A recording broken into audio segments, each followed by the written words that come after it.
हाम्रो अपेक्षा धेरै छन्। ती अपेक्षा अनुसार चाहिँ हामी अगाडि बढ्ने कुरामा चाहिँ समस्या छ। ठुल्ठुला विकास चाहिँ गर्ने हामीसँग पैसा हुँदैन नगरपालिकामा।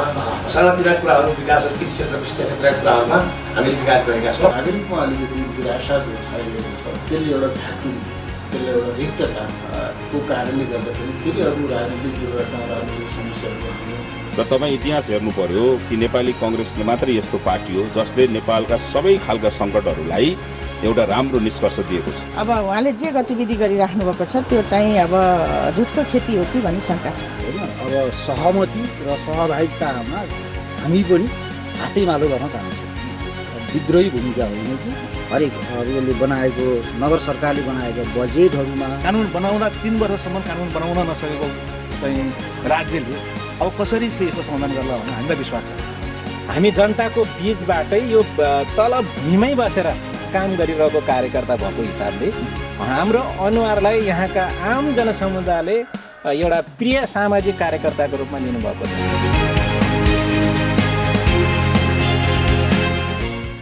आदरणीय दर्शकहरू नमस्कार, म देवेन्द्र तपाईँ समक्ष उपस्थित भइसकेको छु। तपाईँ हेर्दै हुनुहुन्छ गोल्डन आई टेलिभिजनको कार्यक्रम मौफसल राजनीतिक विशेष हेर्दै हुनुहुन्छ। अहिले देश गर्मागर्मी अवस्था छ। हामी मौफसलका राजनीतिक व्यक्तित्वको कुराकानी यहाँ समक्ष राख्दैछौँ।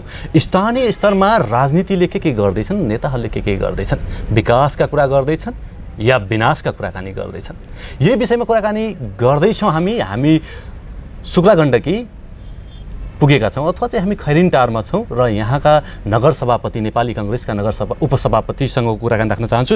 शुक्ला गण्डकी नेपाली काङ्ग्रेसका नगर उपसभापति हुनुहुन्छ मसँग केशवराज पौडेल हुनुहुन्छ। म स्वागत गर्न चाहन्छु। स्वागत छ यहाँलाई।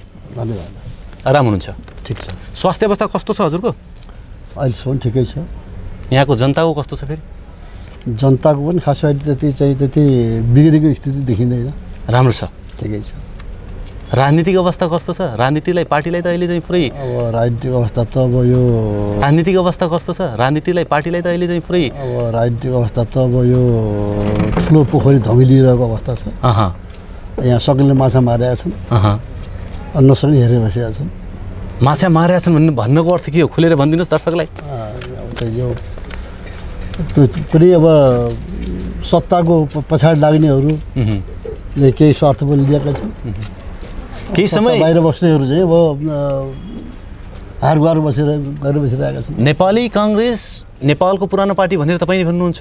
हजुर हो। सत्तामा त लामो समय पनि त सत्तामा अथवा चाहिँ जनताले दिएको त हो नि सत्ता सञ्चालनको लागि।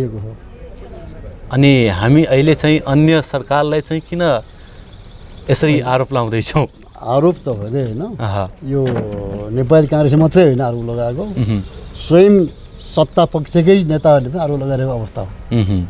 यसमा हामी मात्र चाहिँ अर्गलो होइन, सत्ता पक्षले पनि यहाँ भ्रष्टाचार भयो, यहाँ अझै अन्याय भयो, यहाँ चाहिँ अब होइन सर्वसत्तावाद भयो, निरङ्कुशता भयो होइन भनेर चिच्याइरहेका छन् नि त। खैरेनीटारमा अथवा चाहिँ खैरेनीटारका नेपाली काङ्ग्रेसका कार्यकर्ताहरू अहिले के गतिविधिमा छन्? अब यो गतिविधि त यस्तो यो केन्द्रीय स्तरबाट परिचालन गरिएका, निर्देशन गरिएका कार्यक्रमहरूलाई सञ्चालन गर्दै गइरहेका छन् र आफूहरू ती कार्यक्रम भनेका के हुन्? त्यो विरोध सभा मात्र हुन् कि अन्य चाहिँ अथवा चाहिँ? विरोध सभा एक ठाउँमा हुन्छ, अर्को ठाउँमा चाहिँ अब अहिले भइरहेका जुन योजनाहरू छन् त्यो योजनाको बारेमा के कसरी योजना सञ्चालन भइरहेका छन् त्यसको बारेमा बुझ्ने, छानबिन गर्ने, अनुमोदन गर्ने काम पनि आफ्नो ठाउँबाट भइरहेको छ। र कोही चाहिँ त्यस्तो खालको अनियमितता भएको देखियो खण्डमा यो चाहिँ यस्तो छ भनेर अनुसरण गर्नु भइरहेको छ। मलाई एउटा कुरा के भनिदिनुहोस् भने पार्टीहरूको कार्य काम चाहिँ के हो? सत्तामा जाने, आफ्नो मान्छेहरूले चाहिँ मात्र विकास गर्ने? पार्टीको काम भनेको त पार्टी हुन त एउटा राजनीति भनेको राज्य सञ्चालन गर्ने एउटा नीति नै राजनीति हो। यसमा पार्टीहरू जहिलेसुकै पनि आफ्नो राष्ट्रको अस्तित्वलाई, राष्ट्रियतालाई, आफ्नो चाहिँ एउटा चाहिँ राष्ट्रको समृद्धिलाई, जनताको सुखलाई चाहिँ के कसरी उपलब्धिमूलक बनाउन सकिन्छ त्यो बारेमा सोच्ने नै राजनीतिक दलको चाहिँ कर्तव्य र अधिकार हो। मेरो बुझाइ अन्यथा भएन भने अथवा चाहिँ मैले बुझ्दाखेरि राजनीतिक पार्टीहरूको कार्य चाहिँ देश विकास नै हो। सबै पार्टीको काम त त्यही हो, लक्ष्य उद्देश्य त्यही हो एकदम हो। त सबै पार्टी मिलेर देश विकास गर्दा सहज हुँदैन अथवा चाहिँ किन नमिल्न सके होला जस्तो लाग्छ? अब यो चाहिँ के भन्दा नेपालको मात्रै परिवेशलाई हेरेर भएन, संसारमा नै विभिन्न पार्टीहरूको स्थापना भएको छ, जन्मिएका छन् होइन, र उनीहरू एक किसिमले आलो पालोकै रूपमा सत्ता हस्तान्तरण गर्ने, सत्ता सञ्चालन गर्ने, सत्ता चाहिँ एउटा आफ्नो हातमा लिने काम जस्तो देखिन्छ। किन भन्दा कार्य गर्ने बेलामा कसैलाई सजिलो छैन होइन, काम गर्दाखेरिमा चाहिँ विरोधका स्वरहरू धेरै आउँछन्, अनि आफू नीति नियम नमान्ने पक्षहरू धेरै हुन्छन्, कानुन हातमा मुठीमा हिँड्ने मान्छे धेरै हुन्छन्, र गर्छु भन्दा पनि नभ्याउने, नपाउने, नमिल्ने अवस्था पनि रहन्छन्। त्यसले गर्दाखेरिमा एक कार्यकाल एउटाले गर्छ अनि त्यसले गरेको चाहिँ बेलामा जनतालाई चित्त बुझ्दैन, अर्को कार्यकाल चाहिँ अर्कोलाई भोटाले, अर्को पार्टी भोटाले जिताउने यहाँको सिस्टम छ, जस्तो विदेशमा पनि त्यही खालको चाहिँ होइन। र यो मलाई म विकासकै कुरा गर्न चाहन्छु। खैरेनी टारको विकासका कार्यहरूमा नेपाली काङ्ग्रेसको कस्तो सहयोग रह्यो? तपाईँले कसरी सहयोग गर्नुभएको छ? सहयोग रहन्छ कि विरोध मात्र रहन्छ? एकदम यो सुझाव सहितको होइन, विभिन्न ठाउँमा भएका गतिविधिहरूलाई औँल्याउँदै अँगाल्दै हेर्दै अङ्गन गर्दै जाने, र कहाँ राम्रो काम भइरहेको छ त्यसलाई चाहिँ एउटा सकारात्मक रूपबाट सुझाव राख्ने, नराम्रो काम भएको छ बिग्रेको छ भने त्यसलाई चाहिँ एउटा होइन नकारात्मक जुन त्यसलाई आलोचनात्मक रूपमा चाहिँ त्यसलाई सुझाव राख्ने, यी कुराहरू गर्नुपर्छ। हामीले पनि त्यसरी गरिरहेको छौँ। सकारात्मक काम यदि गरेको छ भने त्यस्ता कामहरूलाई चाहिँ हामीले अनुसरण गर्न सक्नुपर्छ। एकदम पर्छ। नेपाली काङ्ग्रेसले गर्छ। त्यसो भए अहिले स्थानीय सरकारले के सकारात्मक काम गरेको छ, के विकास गरेको छ तपाईँले देखेको? अहिले चाहिँ स्थानीय निकायहरूबाट गरिएका कामहरू एउटा के हुन्छ भन्दाखेरिमा खैरेनी टारमा के विकास भयो? ठुलो एउटा छाता मुनि बसेपछि छाताको टाउकोले चाहिँ शीतल दिन्छ कि ताप दिन्छ भन्ने कुरामा भर पर्ने रहेछ। छाता टाउकोबाट हिट आयो भने तल पनि हिट आउँछ, माथिबाट शीतल आयो तल शीतल आउँछ। यहाँ अलि केन्द्रबाटै अलिकति बाटो भिराएको अवस्था, केन्द्रबाटै एउटा कन्ट्रोल गर्न नसकेको अवस्था, र अब भ्रष्टाचारीहरूलाई ढाकछोप गरिरहेको अवस्था भएको हुनाले यहाँ पनि त्यो त नेपाली जनताले हेरिराखेको छ, देखिराखेको छ, आम जनताले त्यो बुझेकै छ। मलाई खैरेनी टारको बताइदिनुहोस्, तपाईँ एउटा अनुसरण गर्नुहुन्छ, सकारात्मक काम त नेपाली काङ्ग्रेसले अनुसरण गर्छ नि, पार्टीले भने के काम गर्यो? स्थानीय सरकारमा रहेका अहिले सत्ता सञ्चालन गर्नेले चाहिँ के सकारात्मक काम के गरे तपाईँको नजरबाट? यहाँका सकारात्मक कामहरू विकासका कार्यहरू, बाटोहरू, ट्र्याक खोल्ने ठाउँमा ट्र्याक खोलिएको अवस्था छ। बाटो अब कोही ठाउँमा चाहिँ अब स्तरीय उन्नति गर्ने कुराहरूमा स्तरीय उन्नतिको काम पनि अब कतिपय पूर्ण चाहिँ नगर बजेटबाट गरिएको छ, कोही चाहिँ साझेदारीबाट पनि काम गरिएको छ। काम गरेको कुरामा चाहिँ कसै अल्टाल गरेको छैन। यो चाहिँ हाम्रो विकास हो भनेर, कुनै सरकारको विकास होइन, हाम्रो विकास भनेर सबैले चाहिँ प्रमाण गरेका छन्। स्थानीय सरकारको अनुभव कस्तो रह्यो अथवा चाहिँ यहाँका जनताले कस्तो अनुभव पाए? तपाईँ जानुहुन्छ, जनतामाझ गएर सोध्नुहुन्छ स्थानीय सरकारको चाहिँ सहयोग, माया, ममता अथवा चाहिँ कस्तो पाउनुभयो? सिंहदरबार त स्थानीयमा आइसकेको छ, घर घरमा सिंहदरबार छ। केही न केही चाहिँ सरकारको प्रत्याभूति गर्नु नपाउने भन्ने कुरा त भएन, केही न केही त पाएका छन्। तर जति एउटा चाहिँ जनताको आकाङ्क्षा हो त्यो अनुसारको चाहिँ प्रत्याभूति गर्न पाइरहेको अवस्था छैन। या त यो चाहिँ त्यही खालको एउटा चाहिँ केन्द्रबाटै लगाइएको नीति नियम छ, या त यहाँका अब जनप्रतिनिधिहरू अलिकति अलबल्लो परेको अवस्था, अथवा चाहिँ जनप्रतिनिधिले कर्मचारीले नटेरेको अवस्था, अथवा कर्मचारीले परिचालन गर्नु नाउँमा अब आफ्नो राजनीतिक एउटा चाहिँ प्रतिशोधको साधन नाउँमा कर्मचारीलाई चाहिँ बेला बेलामा चाहिँ अब अस्थिरता पैदा गराएर वडाबाट चाहिँ नगरपालिका एउटा काम गर्ने एउटा चाहिँ वातावरण नभएको अवस्थामा छ। तपाईँको अर्थ के हो? कर्मचारीहरूले चाहिँ देश बनाउनमा बाधक भएका हुन् भन्नु खोज्नु भएको के हो खास कुरा? होइन, कर्मचारीलाई बाधक भनेर आक्षेप लगाउनु नमिल्ला। कतिपय कुराहरू प्रतिशोधका कुराहरू पनि आउँछन्, नआउने कुरा होइनन्। तर के भन्दाखेरिमा यो अलिकति नयाँ सिस्टम, यो लगभग 18-20 वर्ष जनप्रतिनिधिमूलक चाहिँ शासन व्यवस्था हराएर पुनः स्थापित हुनुभएको अवस्थामा जनप्रतिनिधिहरू आफ्नो काम कर्तव्य अधिकारप्रति अलमल भएर कता कता कर्मचारी हेरफेर गर्ने कुराहरू बदली कुराहरूले गर्दा पनि काममा ढिलाइ भएको महसुस गरेको छ अहिले। काममा ढिला भएको विकासका कार्यहरूमा चाहिँ ढिला भएको महसुस गर्नुभएको छ। एकदम। मलाई यो बताइदिनुहोस् कि पार्टी चलाउन सहज हुन्छ कि सत्ता चलाउन सहज हुन्छ? किनभने नेपाली काङ्ग्रेस त पार्टी पनि चलाइरहेछ, सत्ता पनि चलाइरहेको होइन? यो पार्टी चलाउन जति सहज हुन्छ त्यति सहज चाहिँ सत्ता चलाउनु हुँदैन। किन भन्दा सत्ता भनेको एज ए होल देशको परिवेशलाई हाँक्ने हो। पार्टी भनेको त्यो मध्येको अलिकति सानो एकाइ हो भन्दा पनि त्यसलाई अतिरिक्त नहोला।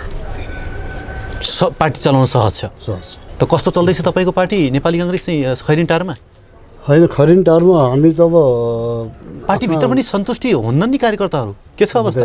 त्यो पनि हुँदैन त। कसैको आकाङ्क्षाहरू होइन बढी आकाङ्क्षा हुन्छ नि त, प्राप्ति चाहिँ कम हुनसक्छ, त्यो बेला असन्तुष्टि हुन्छ भन्ने कुरा हुन्छन्। हामी त अब सकेसम्म अब ब्यालेन्स मिलाएर लगियो भन्ने लागिरहेको छ। त्यो होइन बिचमा बस्ने साथीहरूले के कसरी देख्नु भएको छ त्यो कुराहरू मूल्याङ्कन बाहिर गर्ने हो। हामीले मात्रै गरेर सम्भव। नेपाली काङ्ग्रेस चुनावमा जान आतुर भयो हो कि अथवा चाहिँ सरकारमा जान आतुर भयो के हो खास कुरा? होइन, नेपाली काङ्ग्रेस चाहिँ अहिले 5 वर्षको लागि प्रतिपक्षमा बस्ने एउटा चाहिँ अख्तियार पाएको पार्टी हो। यसलाई अहिले 5 वर्षभन्दा अगाडि सरकारमा सत्तामा जान पनि तयार छैन र चुनाव गर्न पनि तयार छैन। अहिले के गर्छ त फेरि? यो यता पनि नगर्नु, उता पनि नगर्नु, अब यो निकास नदिने हो जनतालाई? संसद पुनः उ गराएर होइन जीवित गराएर त्यो अब नेकपालाई नै कुनै पनि तौरबाट चाहिँ सत्ता सञ्चालन गर्ने वातावरण सिर्जना गर्ने काम काङ्ग्रेसको। बाह्य कुरा के आउँछ भन्ने हो भने नेकपाका अथवा अन्य पार्टीका कुराहरू चाहिँ महिला, दलित, अल्पसङ्ख्यक यिनीहरूलाई हामीले सुव्यवस्थित तरिकाले चाहिँ समेट्ने गरेका छौँ भनेर प्रचार हुन्छ। त नेपाली काङ्ग्रेसले कसरी समेटेको छ? समेट्छ यसलाई? स्थानीय स्तरमा चाहिँ समेटेको छ? होइन, समेट्नु त अब कानुन हो त होइन, जुन खालको विधान बनाएको छ विधान हो त समेटेकै छ। त्यसमा चाहिँ कुनै अपुग रहनु गएको छैन। पार्टीमा कतिको सक्रिय छन्? नीति निर्देशन पार्टीमा भएको चाहिँ विधानले अङ्कित गरेका कुराहरूलाई पुरा गरेको छ। तपाईँको पार्टीले महिला, दलित, अल्पसङ्ख्यकलाई चाहिँ दिएको छ स्थानहरू, अवसरहरू दिएको छ? एकदम दिएको छ, सबैलाई दिएको छ। कुनै पनि त्यस्तो चाहिँ अब तपाईँ त्यस्तो भन्नुहुन्छ अनि यहाँ चाहिँ उपमेयरमा मात्र एकजना मात्र महिला हुनुहुन्छ भन्ने कुरा आयो। अर्थात् चाहिँ स्थानीय स्तरमा चाहिँ स्थानीय सरकारमा चाहिँ 2 जना मात्र महिला सदस्यहरू छन् भन्ने कुराकानी पनि आएको छ। के नेपाली काङ्ग्रेस चाहिँ त्यहाँ चुकेको हो अथवा चाहिँ आफ्ना होइन यसो मान्छे लेभलमा कहाँ 1 जना मात्रै 2 जना मात्रै भने हरेक वडामा 2 जना महिला छन्। हरेक वडामा 2 जना जनप्रतिनिधि छन् हो होइन? अब त्यतिले पुग्छ महिलाहरू पुग्दैन भन्ने छ त आवाज त त्यो छ।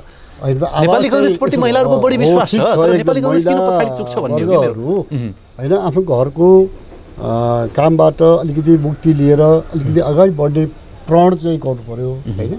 र त्यो मुक्ति मात्रै लिएर पनि भएन, मुक्ति हरेक काम लिएर हरेक चाहिँ सिटमा भाग मात्रै लिएर भएन, त्यसलाई काम गरेर पुरा पनि गर्न सक्नु भ्याउनु पर्यो, गर्नु सक्नु पर्यो। होला उहाँहरूसँग क्षमता होला होइन, तर के भन्दा उहाँहरूसँग चाहिँ फुर्सदको अलि अभाव। किन भन्दा गृहिणी भनेको एउटा बच्चा जन्माएपछि बच्चालाई दुःख पनि बाउले त होइन, आमाले हो नि। बच्चाको स्याहार सुसार गर्दा आमाले हो नि। यसको आन्सै भन्नु बच्चालाई चाहिँ अब होइन घरमा लगेर चाहिँ खाजा खुवाउनु त आमाको जति माया प्रेरणा बच्चाले पाउँछ त्यति चाहिँ पुरुषबाट चाहिँ पाउन सक्दैन नि त।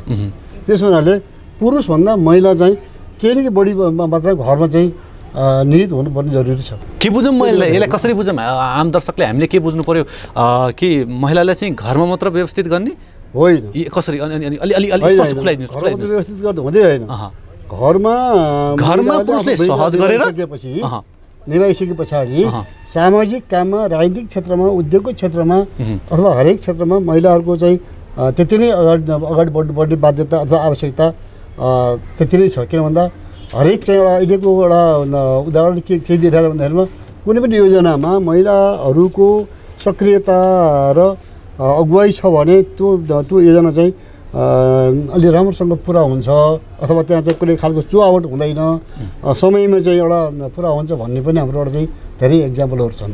एकजना महिला दिदीसँग मैले कुराकानी गर्दाखेरि उहाँले के भन्नुभयो भने नेता भएर हिँड्यो भने छरछिमेकीले चाहिँ नेता भएर हिँडी भन्ने कुराहरू उठ्छ अरे, मानसिक त्यो अपमानका कुराहरू हुन्छन्। ती कानुनी दायरामा ल्याउन सकिन्छ कि सकिँदैन? यसलाई कानुनी दायरामा ल्याउन नेपाली काङ्ग्रेसले भूमिका गर्छ कि गर्दैन के हुन्छ? यो सङ्कीर्णतालाई त्याग्दै जाने कुरा हो। जस्तो नेपालमा 2020 सालमा नयाँ मुलुकी ऐन बन्यो, छुवाछुतको प्रथा अन्त्य गरेको थियो, महिलाहरूलाई अगाडि बढाउने चाहिँ त्यसले चाहिँ अगुवाई गरेको थियो।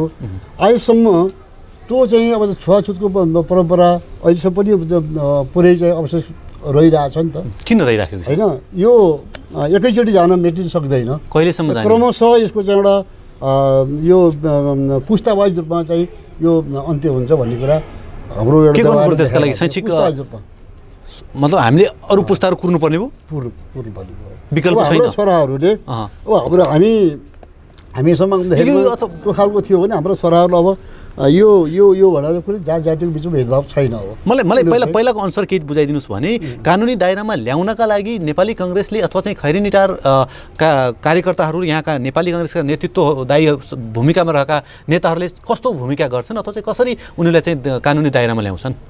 भने एकजना महिला कुनै नेता बन्न अथवा चाहिँ उहाँको सपना के हुन्छ भने म राष्ट्रपति भन्छु, दौडधुप गरिराखेको छ, तर मानसिक टर्चर के भइदिन्छ भने छरछिमेकीको नेता भएर हिँडिरहेको छ। तपाईँकै पार्टी कुरा गरौँ अथवा तपाईँकै पार्टीभित्र भयो भने त्यसलाई कसरी त्यसलाई चाहिँ कानुनी दायरामा ल्याउनुहुन्छ भन्ने मात्र मेरो प्रवृत्ति यहाँ छ। चाहे छोरा मान्छेको चाहे छोरी मान्छेको खुट्टा तान्ने प्रवृत्ति छ। कोही मान्छे अगाडि बढ्नु खोज्यो भने त्यसलाई खुट्टा तान्ने प्रवृत्ति आफ्नो परिवार, आफ्ना बन्धुवर्ग, आफ्नो साथीभाइ, आफ्नो जाति, धर्म सम्प्रदाय यी आदि इत्यादि क्षेत्रबाट खुट्टो तान्ने, खुट्टो जेल्ने, लडाइदिने, खुट्टो तान्ने पछाडि घचेट्ने यी प्रवृत्तिहरू छन्। यसको अन्त्य कहिले हुन्छ? क्रमशः यसको अन्त्य हुन्छ होइन, तर निर्मूलै नहोला त भन्न सकिँदैन। यो मान्छे नेपाली काङ्ग्रेस चाहिँ स्पष्ट के बोल्छ भने यो बडा मजाको छ कि सत्य चाहिँ बोल्छ कि निर्मूल होला नहोला तर कर्मश हुन्छ। छुवाछुतको कुरा उठाउनु भएको थियो अघि भर्खरै, म त्यही जोड्न चाहन्छु। के छ अवस्था छुवाछुतको? होइन, अहिले त धेरै त्यो सनातनी भइसकेको छ, धेरै सनातनी भइसकेको छ। अब अलिकति एजेड बुवा आमाहरू आफ्नो पुरानो संस्कारसँग रहनु भएको उहाँहरूले चाहिँ नेपाली काङ्ग्रेसको एउटै परिवारभित्र छोरा छोरी बुहारीहरूले पकाएको म खाँदिनँ भनेर आफै पकाएर खाने अवस्थाका वृद्धहरूलाई सबैले पकाएर खा भनेर भन्न त होइन, हरेक व्यक्तिको एउटा नैतिक अधिकार हुन्छ नि त होइन, व्यक्तिगत स्वतन्त्रता हुन्छ नि त। त्यस हुनाले कसैलाई पनि यो गर भनेर दबाब दिन मिल्दैन, सकिँदैन। त्यो आफूले अध्ययन गरेर आफूले एउटा चाहिँ हृदय भिजेर अनि सबैसँग चाहिँ सनातनी गर्ने कुराहरू त्यसपछि बल्ल हुन्छ। पछिल्लो समयमा दलित महिलाहरूलाई पनि सदस्यको रूपमा चाहिँ उभ्याएको छ होइन, वडामा उभ्याएको छ। नेपाली काङ्ग्रेसको भूमिका कस्तो रह्यो त्यहाँ? होइन, नेपाली काङ्ग्रेसले आफ्नो उम्मेदवारी दिएको हो, राइट ठाउँमा दिएको हो। अब हार्ने जित्ने कुरा त अब आफ्नो ठाउँ कुराहरू अथवा चाहिँ पार्टीगतका कुराहरू रहे। किन हार्छ नेपाली काङ्ग्रेस? होइन, सधैँ हारेको छैन, सबै ठाउँ हारेको छैन कि लामो समय सत्ता चलाइसकेर चान्स दिएको? यसरी बुझौँ चाहिँ कम्युनिस्टहरूले चाहिँ चान्स दिएको, लामो समय हामी सत्तामा बसिसक्यौँ, एकचोटि तपाईँ हेर्नुहोस् भन्नु खोजेको। मैले अहिले भनिसकेँ, अब काम गर्ने क्रममा पार्टी हाँक्नुभन्दा देश हाँक्नु धेरै गाह्रो छ। मैले अघि भने नि काम गर्ने क्रममा सबैको चित्त बुझाउन सकिँदैन कुनै ठाउँमा। त्यसै कारण यो म यही जोड्न चाहन्छु। अहिले कम्युनिस्ट पार्टीको सरकार छ, अब अर्को पटक कम्युनिस्ट पार्टी सरकार हुन्छ भन्ने ग्यारेन्टी छैन। किन भन्दा अहिले कम्युनिस्ट पार्टी सरकारले यसको अर्थ त के हो भने कति त्रुटि बनाएको छ। यसको चाहिँ विकल्प भनेको नेपाली काङ्ग्रेस पार्टी हो। अब अर्को पटक चुनावमा काङ्ग्रेस पार्टीको चाहिँ बहुमत आउने अवस्था रहन सक्छ। काम गर्ने त्रुटि धेरै हुन्छन्। नेपाली जनताले चाहिँ अब काङ्ग्रेसलाई दिन्छ अथवा खैरेनी टाढोको कुरा गरौँ, यहाँका जनताहरू नेपाली काङ्ग्रेसतिर कतिको आकर्षित छन् अहिले? के छ राय प्रतिक्रियाहरू? होइन, अब यो नेपाली काङ्ग्रेसको खैरेनीटारमा चाहिँ राम्रै अब छ। अब नेपाल कम्युनिस्ट पार्टीमा काम गर्दै गएका साथीहरू पनि यो पार्टीबाट राम्रो काम हुन सकेन भनेर काङ्ग्रेस त झुकाव राखेको अवस्था पनि छ। पार्टी परिवर्तन गरेका छैनन्, त्यो झुकाव राखेको छ। भोलि भोट हाल्छन् अथवा नहाल्छन्, पार्टीबाट भोलि कुरा र अहिले चाहिँ त्यो अवस्था छ। नेपाली काङ्ग्रेसको अघि तपाईँले जोड्नु भएको थियो, म त्यही कुरा जोड्न चाहन्छु। न के अरे सरकारमा जान चाहन्छ 5 वर्षको लागि भनिसक्नुभयो, न के अरे प्रतिपक्षमा पनि ढुक्क बस्न बस्छ एकदम प्रतिपक्षमा बस्न त नेपाली काङ्ग्रेसले यसपालि चाहिँ कबल गरेर आएको छ। त्यो फेरि विरोध किन गर्दैछ त फेरि विरोध त नराम्रो काम गर्नु त धर्म हो नि त प्रतिपक्षको होइन त्यहाँ त विरोध त पार्टीले नराम्रो भइरहेछ काम त गरेको अवस्थामा प्रतिपक्षले चाहिँ खबरदारी गर्नु त धर्म हो के नि अहिलेसम्म सुतिराखेको थियो अहिले त के भन्दैछन् भने अन्य पार्टीले नेपाली काङ्ग्रेसलाई त हतार भएको छ या चुनावमा जान होइन हुँदै होइन या चाहिँ सत्तामा जान त्यो त हुँदै होइन नेपाली काङ्ग्रेस त 5 वर्ष त सरकारमा जाने उसको कुनै अधिकारै छैन छँदै छैन चुप्पला बस्ने हो प्रतिपक्षमा बस्ने हो खबरदारी गर्ने हो काम बिराएको अवस्था खबरदारी गर्ने हो राम्रो कामलाई चाहिँ सपोर्ट गर्ने हो 5 वर्ष काङ्ग्रेस चाहिँ सरकार जाँदैन चुनावमा जान चाहँदैन अहिले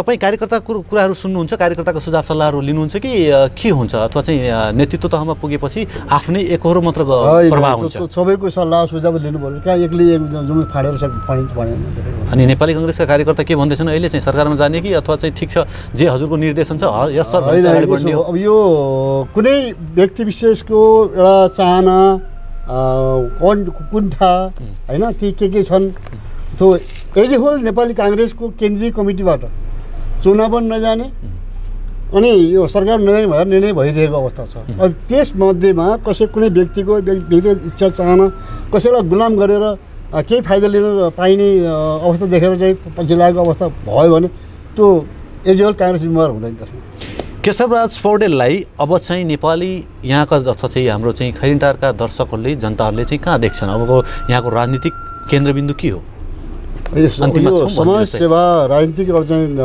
यो राजनीतिक एउटा चाहिँ पाठ हो एउटा चाहिँ यो कर्म हो अब कोही पनि मान्छे राजनीति गर्न अगाडि सरेन भने यो चाहिँ देश सञ्चालन गर्ने परिपाटी अगाडि बढ्न सक्दैन होइन या जानेर या नजानेर या सानो या ठुलो कुनै पनि ओहदामा कोही पनि बस्न चाहिँ तयार हुनु पऱ्यो सबैलाई ठुलो मात्रै खोजिरहनु भएन सबै सानो मात्रै बसिरहनु भएन ठुलो जानुपर्छ यो जनताले भोलि कहाँ पुर्याउँछ भन्ने कुरा अहिले आफूले ठुक्का गरेर भन्न सकिने अवस्था होइन पक्कै पनि यो युवाहरूमा चाहिँ राजनीति भन्ने बित्तिकै एउटा घृणाको एउटा चाहिँ विचार अथवा चाहिँ घृणा चाहिँ रूपले हेर्ने यो चाहिँ आएको छ विचार यो राजनीति किन होला जस्तो लाग्छ राजनीति भनेको आकर्षित छैन एकदम यो राजनीतिक चाहिँ एउटा भाषा एउटा चाहिँ यो चाहिँ चिन्तन भन्ने कुरा न्यू जेनेरेसनमा मैले देखाएको छैन किन भन्दा राजनीति भनेको चाहिँ के हो भनेर उनीहरूले राजनीतिक अर्थै नबुझेर त्यतिकै आफ्नो चाहिँ एउटा लयमा आफ्नो एउटा चाहिँ मुडमा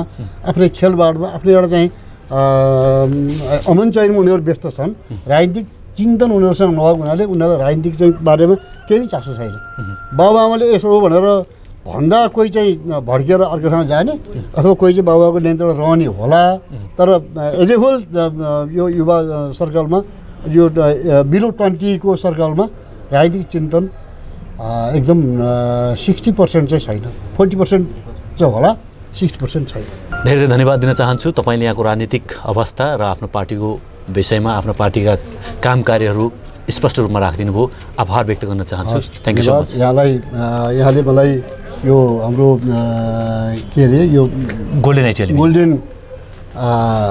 आई टेलिभिजनमा आफ्ना कुरा राख्ने अवसर दिनुभयो यसको लागि धन्यवाद दर्शकबिन तपाईँ हेर्दै हुनुहुन्छ गोल्डन आई टेलिभिजनमा कार्यक्रम मफसल राजनीतिक विशेषमा हुनुहुन्छ हामी विभिन्न जिल्ला र नगरपालिका गाउँपालिका गइराखेका छौँ र हामी त्यहाँ सोध्दैछौँ राजनीतिक अवस्था के छ नेताले अब के गर्दैछन् कुराकानीको क्रम जारी नै छ तर अहिले पनि छोटो व्यापारिक विश्राममा जान चाहन्छौँ त्यस प्रत्यक्ष गर्नु होला हाम्रो पार्टीका अर्का अध्यक्ष कमरेड प्रचण्डले 19 पृष्ठको एउटा महाभियोग एउटा चाहिँ दस्तावेज उहाँले दर्ज गर्नुभयो त्यो कुनै प्रतिपक्षले पनि ती गर्न सकेको थिएन त्यस्तो खालको चाहिँ एउटा लान्छना लगाउने खालका त्यस्ता खालका चाहिँ एउटा घृणित खालका शब्द प्रयोग गरेर त्यो गर्ने प्रतिपक्षले पनि गर्न सकेको थिएन यद्यपि हाम्रो पार्टीकै लिडरले त्यो गरिसकेपछि एउटा चरणमा पार्टी त्यहाँ पुग्यो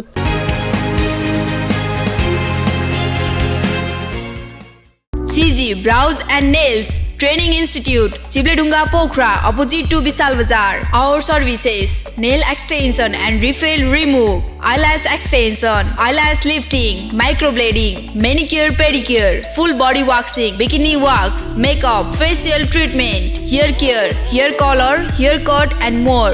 Join our courses: nail technician, microblading, manicure pedicure, eyelash extension, eyelash lifting, makeup and hairstyle with hairbrush makeup, haircut, full body wax including bikini wax, micropigmentation. CG Brows and Nails Training Institute, Chibledunga Pokhara, opposite to Bisal Bazar. Contact 061-536-430 and 461-974, 9826-104628 and 98560-26492.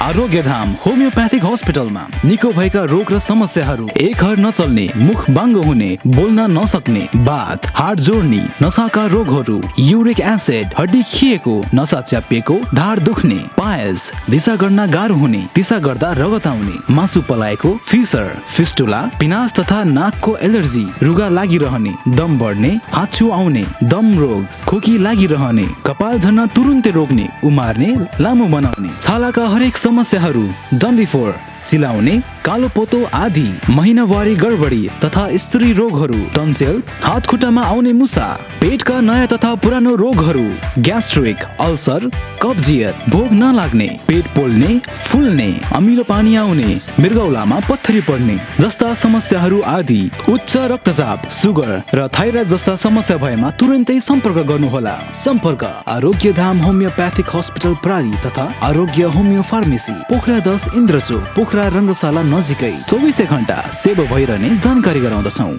लेखनाथको मुटु तालचोकमा अवस्थित B&B fresh house कस्तुरी mini मार्केटमा रहेको हाम्रा सम्पूर्ण ग्राहक तथा शुभचिन्तकहरूमा जानकारी गराउँदछौँ। हामी कहाँ शुद्ध ताजा लोकल खसी, बोका, कुखुराको मासु, अन्डा, बटाईको मासु, बटाईको अन्डा, ससेज खुद्रा तथा होलसेल मूल्यमा बिक्री गरिन्छ। साथै पशुपक्षीको दाना पनि बिक्री गरिन्छ। ग्राहक वर्गको सहजताको लागि होम डेलिभरीको समेत व्यवस्था रहेको जानकारी गराउँदछौँ। सम्पर्क B&B fresh house, Pokhara 27 Talchowk, Kasturi mini market. Mobile number 98 181 68 848, 98 271 20 370। Proprietor Prem Bahadur Bhujel, शाखा कार्यालय new Pratik fresh house, Pokhara 30 तावाको मुख।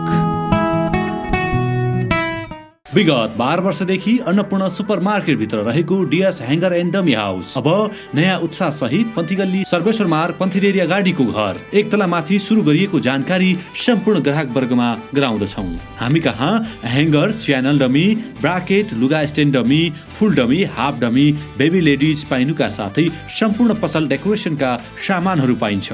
साथै नयाँ पुराना पसल डेकोरेसन गर्नु परेमा हामीलाई सम्झिनुहोस्। फिटिङ सम्बन्धी काम हामीबाटै हुन्छ।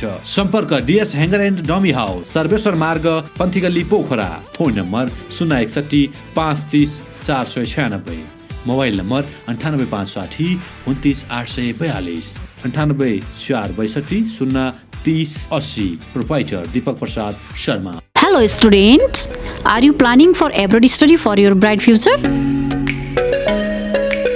No need to worry about it. We provide you the best IELTS, TOEFL, PT course for fulfill your dream to study in Australia, America, Canada, Europe or Japan. The best and counseling service about your choice of the study with any destination of the world. Visit us at our office, Genius Education and Multi-Service Prali, New Road, Darbar Marga, Pokhara. Contact us 061-530-711. Mobile 98460-44555.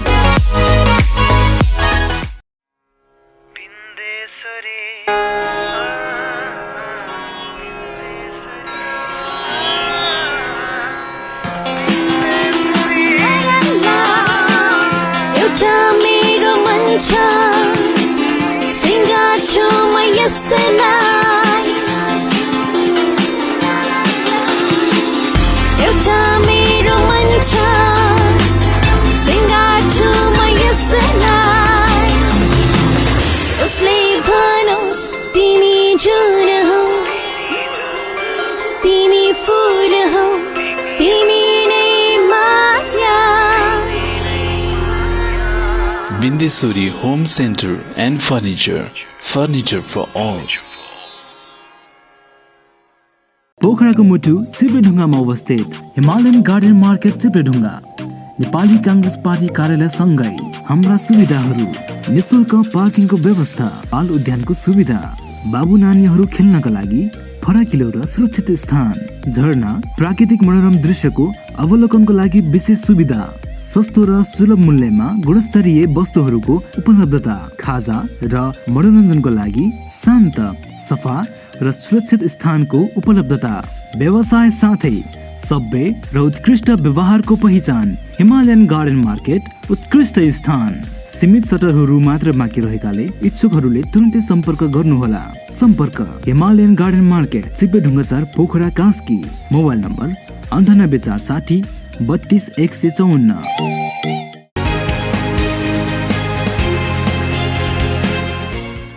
पुनः स्वागत छ। तपाईँ हेर्दै हुनुहुन्छ golden night टेलिभिजनको कार्यक्रम मौफसल राजनीतिक विशेषमा हुनुहुन्छ। हामी मौफसलमा छौँ अथवा चाहिँ खैरेनी टारमा छौँ, शुक्ला गण्डकी नगरपालिकामा छौँ। यहाँका राजनीतिक नेतृत्व अथवा चाहिँ राजनीतिक नेताहरूसँग कुराकानी राख्दैछौँ।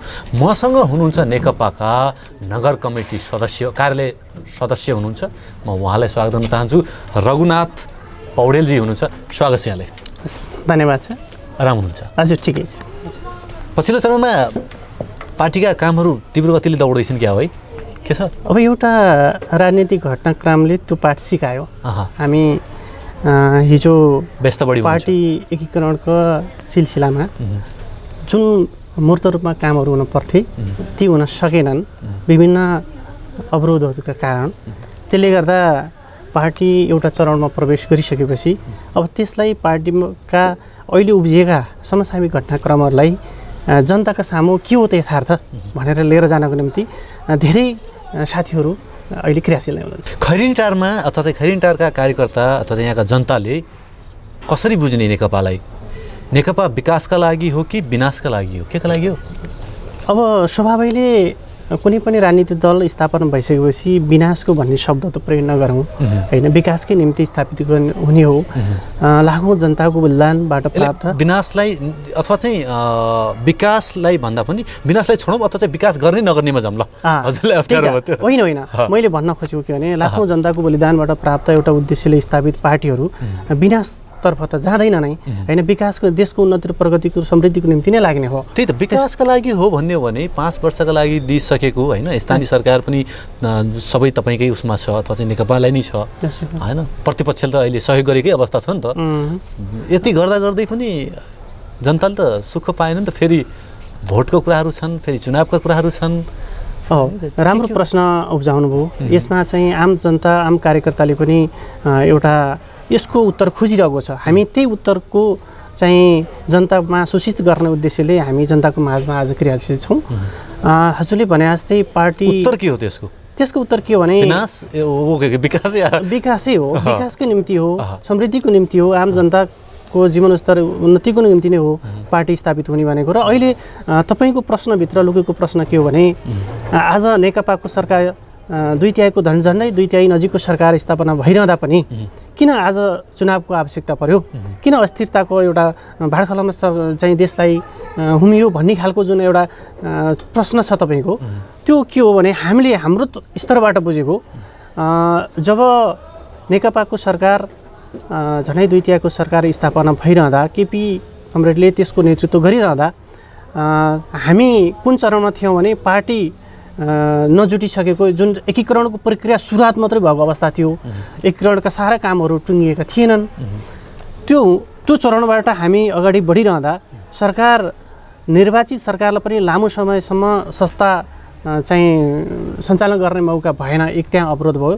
भइसकेपछि केपी कमरेड चाहिँ प्रधानमन्त्री बनिसकेपछि पनि 2 जना मन्त्री, लालबहादुर पण्डित र 1 जना महिला मन्त्री मात्रै लिएर लामो समय बस्नु भएको छ क्या। त्यसो भएको हुनाले सरकारलाई फेल गराउने आन्तरिक कलह, पोलुलुप्ता यी यावत कुराहरू नेताहरूमा देखिए। त्यसले गर्दा सरकार सञ्चालनमा सुरुबाट अवरोध भयो। त्यो अवरोधको कारणबाट त्यसले गर्दाखेरि स्थानीय विकास र स्थानीय सरकारलाई पनि अप्ठ्यारो पार्यो। त्यो स्वभावैले पार्दो रहेछ, त्यो पार्यो, त्यो स्वाभाविक हो। किन भन्दा जुन उद्देश्यका साथ पार्टी एकीकरण भयो थियो त्यसले मूर्त रूप लिन नसकेको कारणभित्र त धेरै कारणहरू उब्जिए नि त।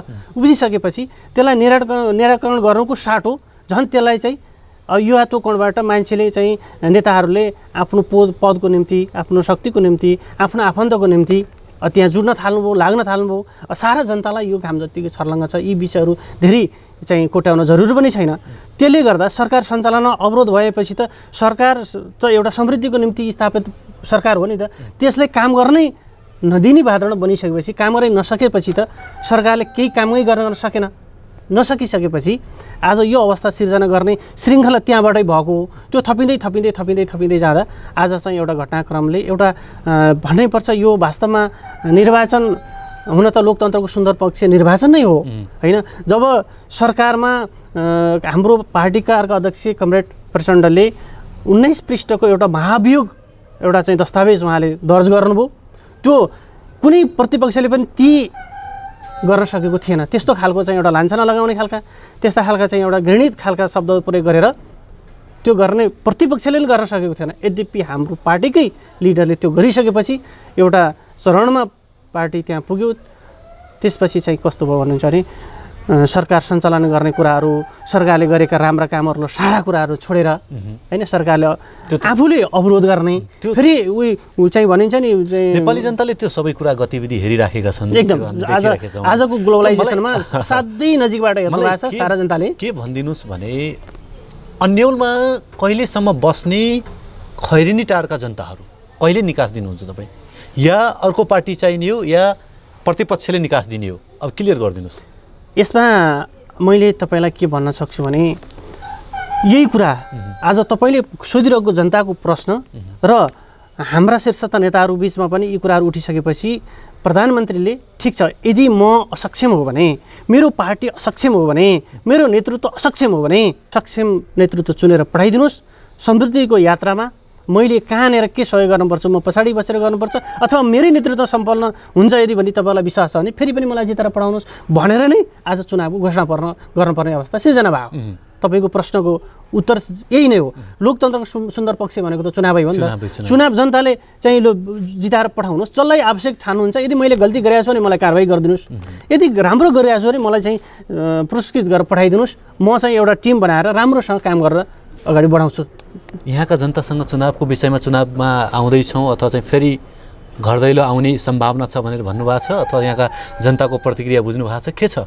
हामीले बुझेका छौँ। हामीले आज तयारी छ कि के छ यहाँको? हामीले यो बिचमा एउटा नगर कमिटीको बैठक पनि राख्यौँ। त्यहाँ धेरै साथीहरू उत्साहित हुनुभयो। सारा जनताहरू आजको ग्लोबलाइजेसनमा कोही पनि जनता चाहिँ सामान्य अवस्थामा हुनुहुन्न, उहाँ नियमित एउटा सञ्चारमा जोडिनु भएको छ होइन। अब सारा कुराहरू देख्नु भएको छ। उहाँहरूले परिस्थिति कसरी सिर्जना भयो भन्ने कुरो उहाँहरू त्यो परिस्थितिसँग परिचित हुनुहुन्छ। यसर्थ अबको विकल्प छैन, निर्वाचनै हो। निर्वाचन जानुपर्छ र यो काम गर्न नदिने जुन चाहिँ एउटा यत्रो अपर्च्युनिटी, एउटा चाहिँ यत्रो चाहिँ सम्मान प्राप्त गरिसकेको पार्टीलाई पनि एउटा कुनै अमुक व्यक्तिहरूले, कुनै एउटा नेताहरूले चाहिँ आफ्ना व्यक्तिगत स्वार्थमा लिप्त भएर पार्टी गतिरोध अन्त्य गर्न नसकेपछि अब चुनावमा जानुपर्छ र यस्ता साथीहरूलाई चाहिँ परास्त गर्नुपर्छ र सक्षम नेतृत्व प्रदान गरेर अगाडि बढाउनुपर्छ भन्ने यहाँ शुक्ला गण्डकी नगरका साथीहरूको, सारा जनताको, दाजुभाइ दिदीबहिनीहरूको त्यो आवाज हामीले पाएका छौँ। हामीले नगर कमिटीमा एउटा उल्लेखनीय मलाई थोरै कुरा के जोड्न चाहन्छु भने नेताज्यू, जस्तै तपाईँले भन्नुभयो कि होइन यो छ अथवा चाहिँ राम्रो पाउनु भएको छ प्रतिक्रिया। 5 वर्षका लागि त भोट दिएकै हुन्, फेरि अर्को वर्ष यस्तो गरिँदैन अथवा चाहिँ अर्कोचोटि फेरि 3 वर्ष 2 वर्ष चलाएर फेरि चाहिँ यो अवस्था आउँदैन भन्ने ग्यारेन्टी त तपाईँले लिनुहुन्न। के ग्यारेन्टी दिनुहुन्छ? यदि ग्यारेन्टी दिनुहुन्न भने त जनताले अथवा चाहिँ यहाँका जनताले कसरी विश्वास गर्ने, कसरी भोट हाल्ने? यो गर्दाखेरि अथवा चाहिँ भोटैमा गयो भने प्रतिपक्ष दलहरू अगाडि आउँछ भन्ने डर छ कि छैन, के छ? प्रतिपक्ष दलले यो बिचमा खेलेको भूमिकाबाट नेपाली जनता सुसूचित छन् र उहाँले विकल्पको रूपमा प्रतिपक्षलाई पनि अगाल्न सक्ने अवस्था हामीले यो ठाउँमा देखेका छैनौँ।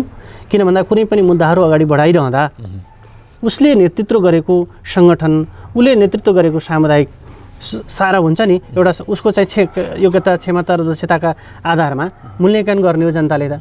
अब प्रतिपक्षको हिसाबमा मैले त त्यस्तो ठुलो केही देखाएको छैन यहाँको हकमा। मैले शुक्ला गण्डकीको हकमा हजुरले सोधिरहँदा त्यसको प्रश्नको उत्तर शुक्ला गण्डकीभित्र प्रतिपक्षले त्यस्तो फेरि टाउको उठाएर फेरि पछाडि पारेर यो शक्ति परास्त भएर त्यो शक्ति आउने हो कि भन्ने कुरा त मलाई त्यस्तो लाग्दैन। नेपाली जनताको हातमा अथवा यहाँको शुक्लाको जनताको हातमा छ। त्यो त एकदम हामी स्वच्छ निर्वाचनमा जाने हो। कुनै दर धम्की होइन, सामदाम दण्डभेद भनिन्छ नि, यी यस्तो कुरा होइन। हामी त एउटा विचार लिएर जाने हो। हाम्रो विचारलाई त्यो जनताले मन पराउनु भयो, हामीले गरेका कामहरू त्यो जनता सन्तुष्ट हुनुहुन्छ भने हामीलाई मैले नेताजी मलाई के लाग्छ भने मन त पराउनुहुन्छ होइन, मन पराउनु तपाईँको विचार एकदमै राम्रो छ, ठिक छ, तर काम चाहिँ किन राम्रो हुँदैन भन्ने जनताको प्रश्न हो कि काम किन गर्नुहुन्न भन्ने मात्र हो प्रश्न, अरू प्रश्न होइन। र काम कहिले गर्नुहुन्छ भन्ने हो कि मुख्यतः के काम गर्नुभयो स्थानीय सरकार बनाइसके पश्चात तपाईँको पार्टी सरकारमा हुँदा के गर्नुभयो र कसरी अब चाहिँ भोट दिन्छन् भन्ने तपाईँ एकदम ढुक्क साथ भन्नुहुन्छ अथवा चाहिँ दर्शकलाई भन्दै हुनुहुन्छ, तपाईँ हामीलाई भन्नुहुन्छ के छ विश्वास? धेरै राम्रो कुरा गर्नुभयो। मैले अघि नै पनि यो अस्थिरताको बारेमा हजुरले के कुराहरू जोडिसकेपछि नेपाली जनताले यहाँ सँगसँगै शुक्ला गण्डकीका जनताले पनि त्यो कुराहरू बुझिरहनु भएको छ होइन। यो बिचमा काम गर्न चाहेर हाम्रा घोषणापत्र अनुसार अब हामी चाहिँ निर्वाचन जानुपर्ने अवस्था किन रह्यो भन्ने कुरा नै अहिले हामीले जनताको माझ लिएर जाने हो होइन। र यो बिचमा राष्ट्रले, देशले र यो प्रधानमन्त्री हाम्रो सरकारको नेतृत्वमा भएको नेकपा चाहिँ कमरेड केपी ओलीको नेतृत्वमा भएको सरकारले गरेका राम्रा कामहरूको हामी जनताको माझ लिएर जाने हो। राष्ट्रिय महत्त्व गौरवका योजनाहरू लगायत यहाँका पनि थुप्रै चाहिँ अब स्थानीय इकाइमा त होइन, यहाँ अरू त्यस्तो गौरवको योजनाहरू केही गर्न चाहिँ अब स्थानीय सरकारले केही गर्न सकेको छैन। त्यसमा चाहिँ हामीले पटक पटक स्थानीय सरकारसँग पनि बसेर अन्तर्क्रिया गर्ने र यस्तो गरिदिनु पर्यो भनेर हाम्रा मुद्दाहरू त लिएर गइरहेका छौँ। तर पनि मूलभूत रूपमा त्यस्ता देखिने गरी केही कामहरू नभए पनि के छ भने शुक्ला गण्डकीभित्र चाहिँ खानेपानीका समस्याहरू, बाटाका कुराहरू होइन, र विभिन्न चाहिँ वडाहरूलाई एउटा चाहिँ हिसाबमा विकासको हिसाबमा वर्गीकृत गरेर त्यहाँ चाहिँ के उत्पादन हुनसक्छ, त्यो उत्पादन हुने विषय चाहिँ कुनैमा खुर्सानीका कुराहरू, कुनैमा कागतीका कुराहरू, कुनैमा चाहिँ अन्य सुन्तलाका कुराहरू, यी कुराहरू चाहिँ स्थानीय सरकारले त्यो गरिरहेको छ। हामी त विकासका कुराहरू त छन्, हामी त्यो स्थानीय सरकारसँग जोडेर हामीसँग राय सल्लाह लिँदा हामीले त त्यो ढङ्गबाट आफूले दिने गरिन्छ होइन, गर्ने त उहाँहरूको कुरा हो। यो भनिदिनुहोस् विकास केलाई भन्ने? उत्पादन गरेको सामान बजार व्यवस्थापन भएको छैन, फाल्नु परेको छ, त्यसले कसले किन्देला कहाँ लगेर चाहिँ त्यसलाई व्यवस्थापन गरौँ भन्ने अवस्था छ, त्यसलाई विकास तपाईँले भनेको कुरामा म एउटा कुरा अगाडि चाहिँ मात्र मैले यहीँको अथवा चाहिँ खैरेन्टारकै महिलाहरूसँग कुरा राख्दाखेरि त्यो समस्याहरू छन्, यहाँका स्थानीय सरकारले सुन्दैन, यहाँका नेताहरूले सुनिरहेको छैनन् भन्ने कुराकानी आयो। हजुर होइन, उहाँले राजनीतिक दलसँग त त्यस्तो धेरै परामर्श गरेर हामीसँग छलफलमा सहभागी गराउनु भएको छैन। मैले हजुरलाई जोड्न खोजेको यो विकासको पद्धति दौड्नु पर्ने कि तपाईँ जनताका समस्याहरू, तपाईँ जनताका महिलाहरूका समस्याहरू कहाँ तपाईँ जहाँ गएर समस्या समाधान गर्ने हो कि राजनीतिक दलका हामी चाहिँ धाइराख्ने हो सधैँ, अथवा तपाईँ भोटिङको टाइममा मात्र धाउनुहुन्छ के हो खास कुरा? यो मैले आफूले नबुझेको कुरो के छ भने राज्यले विकास निर्माण कामहरू गर्दा उत्पादनमा जोड्न पर्यो। उत्पादन जोडिरहँदा गर्ने के हो भने जस्तै शुक्ला गण्डकीभित्र भैँसी पालन गरेर दुधमा आत्मनिर्भर बनाउने नाउँमा 1000 लिटरले शुक्ला गण्डकीभित्र दुध पुग्छ भने 2000 लिटर उत्पादन गर्न त भएन नि त। त्यसको विकल्प अब मासुमा लाग्नु पर्यो, केही साथीहरू त्यो वर्गीकृत गर्न पर्यो क्या, वर्गीकृत छैन नि त। सबै एउटै पेसामा मात्रै लागिसक्यो। एउटाले के गर्छ, नेपालीको कल्चर पनि कस्तो छ भने आज एउटाले भैँसी पालेर 1 लाख कमायो नि त, भैँसी पालेर 1 लाख कमाइदिएर जाने अर्कोले त्यो पेसा गर्छ। त्यसको विकल्प खोज्नु पर्यो। कसैले चाहिँ तरकारी उत्पादन गर्न पर्यो, कसैले दुध उत्पादन गर्न पर्यो। यो पार्टीको चाहिँ कतिको भूमिका रहन्छ, पार्टीले कसरी जिम्मेवार वहन गर्छ? हामीले भन्ने कुरा नै तिनी हुन्। हामीले सम्बन्धित निकायमा गएर छलफल गरेर तपाईहरु नेताजी मैले यो देखेँ अथवा मलाई त्यस्तो लाग्छ होला, सायद म गलत हुन सक्छु होला, हामी सडकमा युवा उतार्न सक्छौँ, व्यवसायमा युवा किन उतार्न सक्दैनौँ भन्ने मेरो मुख्य कुरा हो। मैले जोड्न खोजेको कुरा तपाईँको कुरा मेरो त्यहीँनिर मिल्यो नि त। मैले जोड्न खोजेको कुरा के हो, हरेक कुरा सचेत नागरिक अहिले त सबै कुराहरू चाहिँ तपाईँ अपडेट हुन सकिन्छ नि त होइन। यहाँको वस्तुस्थितिलाई हेरेर, यहाँको मार्केटलाई हेरेर उत्पादनमा जोड दिन पर्यो। यहाँबाट चाहिँ उत्पादन बढी जस्तै भनौँ न, एउटा वार्डले चाहिँ अघि नै मैले तपाईँलाई जोड्न खोजेको एउटा वार्डले पिनालु उत्पादन गर्ने त्यसले 12वटा वार्डलाई पुग्छ। एउटा वार्डले अन्य तरकारी काउली, बन्दा, टमाटर उत्पादन गर्ने, कुनै वार्डले चाहिँ कागती फलफुल जन्ने पदार्थहरू उत्पादन गर्ने, कुनैले भैँसी दुध उत्पादन गर्ने, भैँसी पालन गरेर दुध उत्पादन गर्ने, कसैले मासु व्यवसाय गर्ने। यी यावत डिभाइडेसन भयो भने, वर्गीकृत गर्न सकियो भने यो नगर त्यसपछि सफल बन्छ, यो आत्मनिर्भर बन्छ। हाम्रो त ट्रेन कस्तो भयो भने एउटाले जे गर्यो त्यसले चाहिँ त्यही देखासिखी गर्ने र त्यही गर्ने। अनि त्यसपछि चाहिँ दुध उत्पादन बढी हजारौँ लिटर भएको छ, अनि दुध फाल्न पर्ने अवस्था त्यो गर्न भएन। दुध पनि तपाईँको चाहिँ कुराउनी भनेर हामी अब चाहिँ पूर्वतिर गयो भने एउटा चाहिँ पछि भने कुराउनु बोकेर आउँछौँ कि मैले चाहिँ पटक यहाँको दुग्ध व्यवसाय साथीहरूलाई पनि भन्ने के गर्छु भने तपाईँले दुध उत्पादन बढी भयो भने एक ठाउँमा कलेक्सन गर्नुहोस्, एउटा चाहिँ टावर बनाएर शुक्लाको राम्रो चाहिँ सन्देश दिने गरी एउटा सूचना प्रवाह गर्नुहोस् र त्यसपछि कुराउनी बनाउनुहोस् होइन। दुधबाट बन्ने अनेक पाउडर दुधहरू बनाउनुहोस्, यी छन् नि त।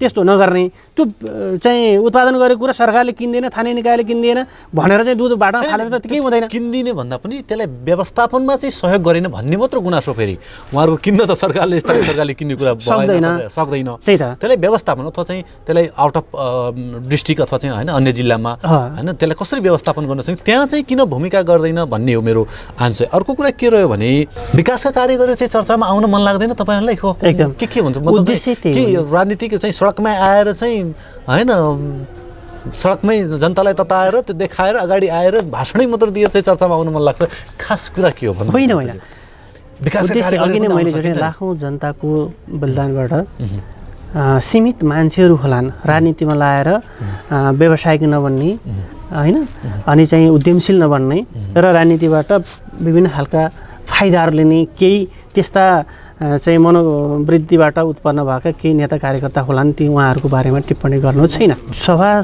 जुलुसको कुरा गर्नुभयो हजुरले। सभा जुलुसमा भनेको निश्चित चाहिँ उद्देश्य बोकेर, निश्चित चाहिँ जनतालाई सूचित गर्ने उद्देश्यले होइन, जनतामा कुनै भ्रम सिर्जना नहोस् भन्ने उद्देश्यले आफ्ना चाहिँ कुराहरू, सत्य तथ्य कुराहरू, राम्रा कुराहरू त्यहाँ गएर भन्ने उद्देश्यका साथ हामी सभा समारोह जुलुसहरू गर्दछौँ र नराम्रो कामहरूको खबरदारी गर्दै राम्रा कामहरूको चाहिँ संरक्षण गर्दै अगाडि बढाउने उद्देश्य। मैले माने जनताले पनि मान्यो, ठिक छ। एउटा कुरा के मलाई बुझाइदिनुहोस् भने अथवा चाहिँ कतिपय हामी सुन्ने गर्छौँ अथवा चाहिँ चिया पसलमा गफ सुने हुन्छौँ अथवा चाहिँ यो तपाईँले पनि सुनिराख्नुहुन्छ, राजनीति गर्ने मान्छेहरू राजनीति पेसा भयो भन्ने सुनिन्छ कि? एकदम राम्रो कुरा गर्नु। पेसा र राजनीतिमा फरक चाहिँ सीमित मान्छे सीमित त्यो चाहिँ राज्यले त्यही भएर के हो त त्यसलाई पहिला राजनीति र पेसा के व्यवसाय फरक हो कि होइन यो क्लियर गरिदिनुहोस् हजुरलाई, हजुरको बुझाइमा। एकदम होइन पेसा राजनीतिलाई पेसा बनाउनु ठिक हो या होइन? होइन के हो यो चाहिँ? यो पेसा यो नितान्त समाजसेवा हो। राजनीति भनेको समाजसेवामा हुनुपर्दछ। राजनीति गरेर कुनै चाहिँ एउटा पद जस्तै अहिलेको सिनेरियो त त्यही हो नि त, तपाईँले भनेको कुरा त्यही जोडिन्छ क्या। अहिले सरकार असफल हुनुको कारणै त्यही त हो। त्यो त पेसा बनाइयो कि, पेसा बनाएर त्यहाँ गएर सत्तामा बसेर चाहिँ खानको निम्ति, सत्तामा गएर आफ्नो आफन्तलाई चाहिँ भर्ना गर्नको निम्ति या सार्वजनिक पदहरू धारण गर्नको निम्ति यिनै हो नि त विषयवस्तु त। त्यो गलत मनसायले गरिएको राजनीति थिए, तर सच्चा राजनीति गर्ने भनेको त समाजसेवाको निम्ति हो। जस्तै यसरी बुझौँ नेकपाले चाहिँ अहिलेसम्म राजनीति गरेको हुने आफन्तका लागि भन्दा अलि केही नेताहरूमा त्यो प्रमाणित आज भयो। तपाईँले त्यो स्वीकार्नु पर्यो नि त, नत्र भने अहिले सरकार गिराउनु पर्ने कारण के थियो? 5 वर्षलाई दिएको थियो। 5 वर्षलाई दिएको थियो। निरन्तर सरकारलाई सहयोग गरेर अगाडि बढ्नुपर्ने ठाउँमा सरकारलाई असहयोग गरेर तपाईँले प्रतिपक्षीय दलले पनि सहयोग गर्यो। प्रतिपक्षले शान्त बस्नु होइन, मौनतम स्वीकृति भने जस्तो शान्त बस्दैमा सहयोग गरेको हुँदैन। प्रतिपक्षी दलले पनि जस्तै आज भ्रष्टाचारका कुरा भएका छन्, विभिन्न कामहरूका चाहिँ किन चाहिँ मूर्त रूपमा कामले लिन सकेन भनेको त संवैधानिक नियुक्तिले अड्केको छ नि त। आज 2.5 वर्षमा चुनावको कुराहरू आइरहँदा 2.5 वर्षसम्म संवैधानिक नियुक्तिमा भएका अवरोधले कुन कुरा जस्तो आज अख्तियार प्रमुख छैन, विहीन छ, किन बोलेन किन त्यो कमसेकम प्रतिपक्षले त त्यो संवैधानिक परिषदमा त प्रतिपक्षको नेता सदस्य हो नि त, उहाँ जानु पर्यो नि त, गएर देशलाई निकास दिने कुरालाई, विकासलाई निकास दिने कुरालाई त उहाँ त एकजुट भएर अगाडि बढ्नु पर्यो होला। उहाँको भारिने कुरा केही छैन भने त्यही गरेर टेबल गर्नु पर्यो। यदि त्यसो नगर्ने आज 2.5 वर्षसम्म पनि चाहिँ संवैधानिक निकायहरू पूर्ति भएको छैनन्, यसले गर्दा धेरै कुराहरू चाहिँ तपाईँको चाहिँ ले मूर्त रूप लिन पाएन हैन। नेताजी मेरो पहिलो पर्सनको आन्सर उत्तर चाहिँ मैले पाइनँ, जुन व्यवसाय हो या चाहिँ मैले त हजुरलाई म एउटा मेरो परिवारसँग गएर सोध्नुभयो भने म कसरी राजनीति गरिरहेको छु, म समाजको निम्ति कसरी स्थापित भइरहेको छु, समाजले मलाई कसरी बुझ्छ भन्ने कुरो मैले त तपाईँले मलाई सोधेको कुरा त मैले त राम्रै भनौँला भन्छु नै। जसलाई सोध्नु भने चाहे त्यो गलत मनसायले राजनीति गरेको मान्छे हुन्छ भने पनि उसले के भन्छ? समाजसेवा हो। समाजसेवा हो। त्यसको कसी कसले लगाउने?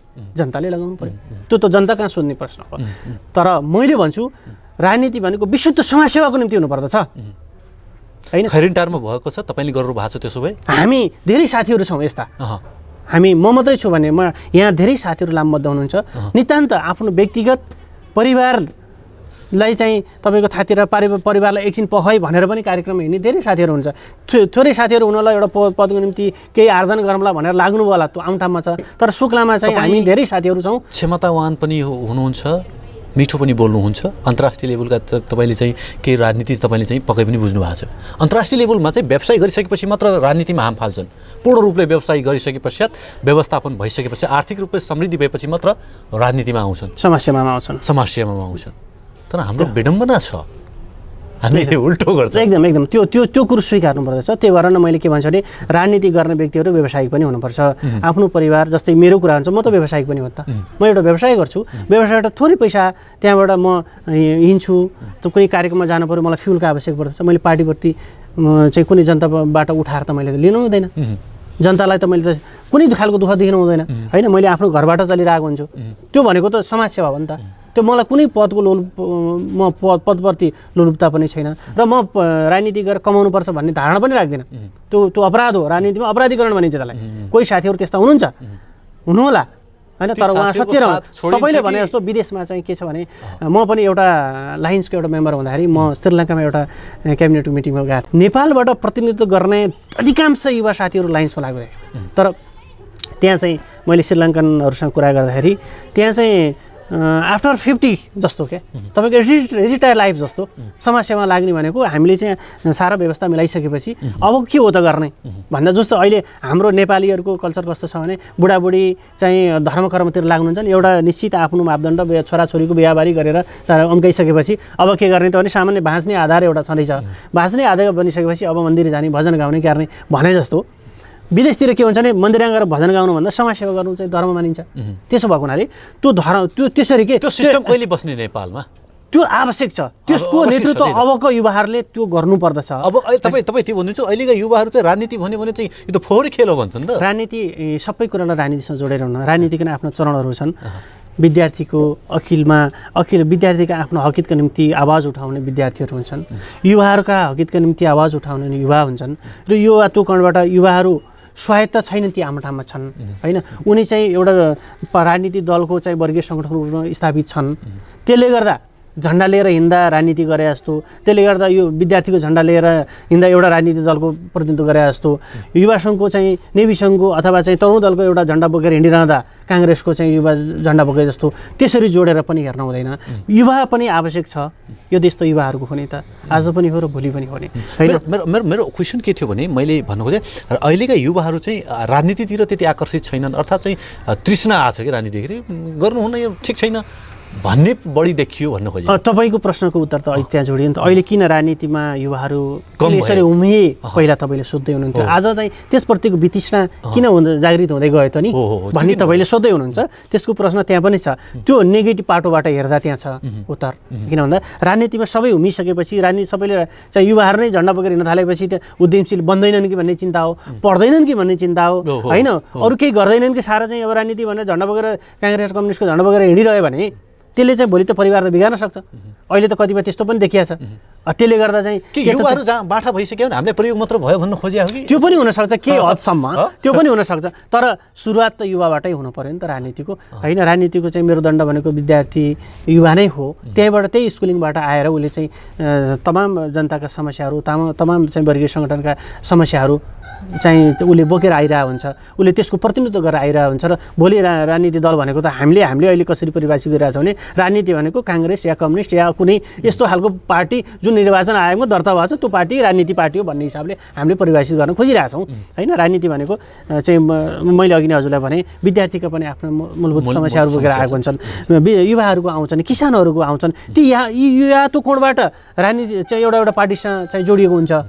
तर त्यो जोडियो भन्दैमा त्यो विद्यार्थीले चाहिँ एउटा आवाज उठायो भन्दैमा तैँले त राजनीति गरिस्, तैँले यसरी राजनीति गरिस्, तेरो भविष्य भोलि के हो भनेर मात्रै भन्न भएन।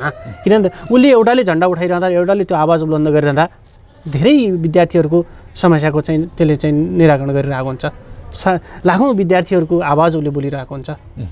त्यसो भएको हुनाले युवाहरू सडकमा आए भन्दैमा त्यसलाई नेगेटिभ हिसाबले लिनु हुँदैन छैन। सडकमा आउनु ठिक छ, तर उहाँलाई चाहिँ फेरि व्यावसायिक बनाउनु, उहाँलाई चाहिँ स्थापित गर्नुपर्दछ। युवालाई चाहिँ यही स्वदेशमै चाहिँ रोजगारको कुराहरू सिलसिलाहरू गर्नुपर्छ। त्यो एकदम जेन्युन कुरा हो।